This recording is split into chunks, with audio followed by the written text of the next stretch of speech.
सुधांशु जी का यह कहना है कि हमने कई जगह टेररिज्म रोका, हमने पाकिस्तान को उसकी भाषा में जवाब दिया। उनका यह भी कहना है कि इकोनॉमिक ग्रोथ आज की तारीख में भारत की सबसे अच्छी है विज़ावी बाकी कंट्रीज। आपका इस पे टेक क्या है? अधकचरा ज्ञान जो होता है ना, वो बड़ा खतरनाक होता है। जैसे आधा सच पूरे झूठ से ज्यादा खतरनाक होता है। ये व्हाट्सएप यूनिवर्सिटी के स्नातक लगते हैं मुझे। मोदी जी ने एक काम किया है, दुनिया की सबसे बड़ी फेक न्यूज फैक्ट्री बनाई है और दुनिया की सबसे बड़ी व्हाट्सएप यूनिवर्सिटी भारत में स्थापित करी है और हर चरण चुंबक उसका सदस्य है। आपको मैं बताती हूं, उन्होंने आतंकवाद पर बात बोली। निकालिए अपने अपने फोन अभी। पिछले 2 हफ्तों में राजौरी में और पुंछ में आतंकवादी हमले में हमारे 5 जवान राजौरी में और 5 पुंछ में शहीद हुए। इस देश के प्रधानमंत्री के पास एक क्रिकेटर की उंगली टूट जाने पर ट्वीट करने का वक्त है, लेकिन एक वक्तव्य इस देश के गृह मंत्री का, इस देश के प्रधानमंत्री का हमारे 10 जाबाजों की शहादत पर नहीं आता। आपको क्या लगता है, आप आतंकवाद को स्वीकारेंगे नहीं, एक्सेप्ट नहीं करेंगे कि हमारे जाबाजों की शहादत हुई है तो वो बंद हो जाएगा? उन परिवारों से पूछिए, क्या उनको सम्मान और श्रद्धांजलि इस देश के प्रधानमंत्री को नहीं देनी चाहिए? आप मौन क्यों हैं? 10 जाबाजों की शहादत हुई है पिछले 2 हफ्तों में। 20 जाबाजों की शहादत हुई चीन में, वहां पे गलबैया कर रहे हैं, झूला झूल रहे हैं चीन के साथ, साबरमती में बैठकर शहनाई सुन रहे हैं। ये बात करेंगे चीन पर? 18 बार प्रधानमंत्री चीन में गए, भगवान जाने क्या चीन से रिश्ता है, वो चीन का नाम लेने में कतराते हैं। क्यों डरते हैं हमारे प्रधानमंत्री चीन का नाम लेने में? यह सवाल मैं पूछती हूं, यह सवाल देश पूछता है। 20 जाबाजों की शहादत हुई है। इन्होंने कुछ बातें बोली और उन बातों को बोलने से पहले मैं एक महिला हूं, आधी आबादी की बात कर लेते हैं। यहां से मुश्किल से 10 या 15 किलोमीटर दूर पर इस देश की सबसे डेकोरेटेड, सबसे सम्मानित वो लड़कियां जिन्होंने बड़े बड़ों को पटखनी देके हम सबके सीने गर्व से चौड़े किए हैं, 1 महीने से बैठी हैं और यौन शोषण का आरोप आपके सांसद पर लगा रही हैं। आपके मुंह से एक शब्द नहीं फूटता है, एक शब्द नहीं निकलता है मोदी जी के मुंह से, एक शब्द नहीं निकलता है अमित शाह के मुंह से। क्या ऐसी आपकी फंसी है ब्रजभूषण शरण सिंह से कि आप नहीं बोलते हैं? ये सवाल मैं एक महिला होने के नाते पूछती हूँ, मैं एक महिला होने के नाते पूछती हूँ। बिल्किस बानो के अपराधियों को किसने रिहा किया? क्योंकि वो मुसलमान थी तो आप बोलेंगे नहीं? अंकिता ठाकुर का जिसने कत्ल किया, जिसने उसको जिस्म फरोशी में ढकेला, वो आपके विधायक का बेटा था। आप क्यों चुप है? आपने वहां पर इमारत ही गिरा दी कि सबूत ही ना मिले।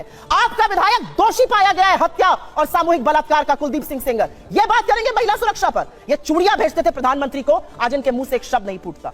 महिलाएं इस देश की पूछ रही हैं और आपको भी पूछना चाहिए, क्यों चुप है मोदी सरकार जब हमारी बेटियां जंतर मंतर पर 1 महीने से बैठी हैं? उन लड़कियों के आंसू देखकर, और आज की खबर फिर से मैं कोट कर रही हूं, एक समर कैंप होता था साक्षी मलिक बनने के लिए, तमाम लड़कियां वहां पर आवेदन देती थी। आज की स्थिति यह है कि बलात्कार और यौन शोषण की खबरों के बाद एक एप्लीकेशन नहीं आई है। यह इस देश की बेटियों के साथ ये कर रहे हैं, ये हमें पाठ पढ़ाएंगे। इन्होंने एक बहुत बड़ी बात बोली और वो बात बोलते बोलते पाकिस्तान पर चले गए।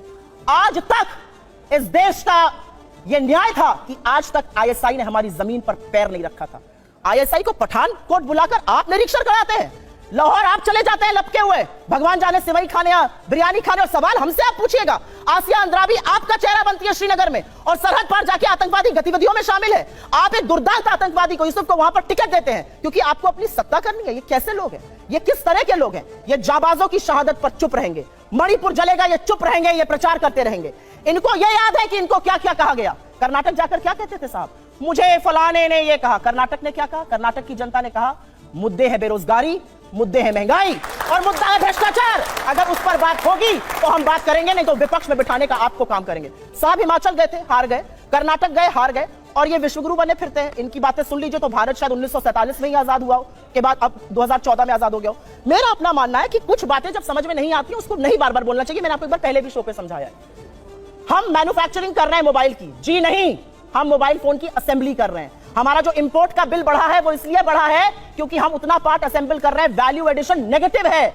हमारा जो कार का एक्सपोर्ट का मार्केट था वो कम हो गया है। सच को स्वीकारिए साहब, तब आप सच का समाधान कर पाइएगा।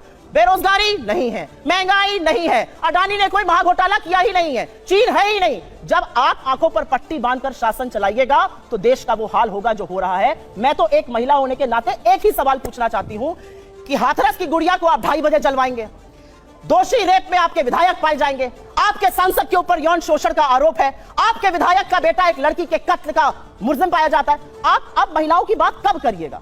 बेटी बचाओ बेटी पढ़ाओ का नारा देने वालों से यह सवाल मेरा है कि साक्षी मलिक और विनेश फोगट से आप कब मिलने जाइएगा, उसका जवाब दीजिए।